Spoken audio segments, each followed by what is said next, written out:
రైతులు నష్టపోకుండా ధాన్యం కొనుగోలులో వేగవంతం పెంచాలని నర్సంపేట ఎమ్మెల్యే దుంతి మాధవరెడ్డి అన్నారు. సోమవారం నర్సంపేట రైతు వేదికలో ఎమ్మెల్యే దుంతి మాధవరెడ్డి జిల్లా కలెక్టర్ సత్యశారదతో కలిసి అధికారులు, రైస్ మిల్లర్లతో నర్సంపేట నియోజకవర్గంలోని 6 మండలాల్లో ధాన్యం కొనుగోలు ప్రక్రియపై సమీక్ష సమావేశం నిర్వహించారు. ఈ సందర్భంగా ఎమ్మెల్యే మాట్లాడుతూ రబీ కాలంలో నియోజకవర్గంలోని 6 మండలాల్లో అధిక వరి దిగుబడి వచ్చిందని, ఇప్పటి వరకు 40% ధాన్యం కొనుగోలు చేశారని, క్షేత్రస్థాయిలో మండలాల్లోని ధాన్యం కొనుగోలు కేంద్రాల నుంచి అధికారులు ధాన్యం నిల్వ వివరాలు సేకరించి దాని ప్రకారం ప్రణాళికాబద్ధంగా లారీలను, హమాలీలను ఏర్పాటు చేసుకుని వేగవంతంగా మిల్లులకు తరలించాలని తెలిపారు.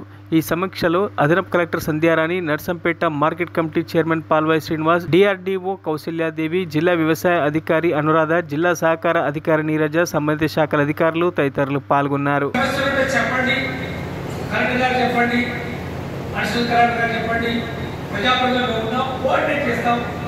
సమరపడతాం అండ్ సమస్యలను కూడా పరిష్కరిస్తాం. కానీ ఏదైతే వచ్చిన దాన్ని ఇబ్బంది పెట్టి అమలు చెప్తే చాలా ఇబ్బంది, అది మా దృష్టికి వచ్చింది.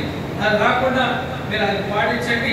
దాన్ని కూడా మీరు అడిషనల్ కలెక్టర్ గారు తప్పకుండా ఆ యొక్క సమస్యను రాకుండా చూడమని చెప్పి సందర్భంగా తెలియజేస్తాము.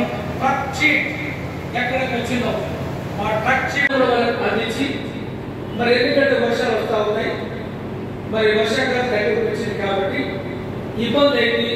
ఆ యొక్క ఇప్పటికే తేమ ఎక్కువ ఉందని చెప్పి కొంత తేమతో పాటు ఎండిందని చెప్పి నూకైతుందని చెప్పి కొంత ఇబ్బంది అవుతావు.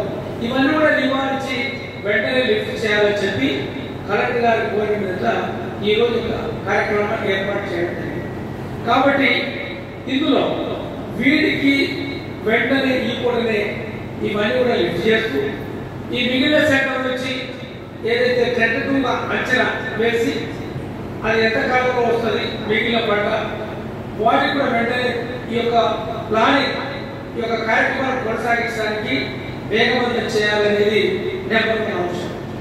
ఇక రెండోది ఏదైతే రైస్ మిల్స్కి అలాట్మెంట్ ఆఫ్ ఇది బ్యాండ్ అలాట్మెంట్ చేసేటప్పుడు మరిన్ని అప్డేట్స్ కోసం మా ఛానల్ని సబ్స్క్రైబ్ చేయండి.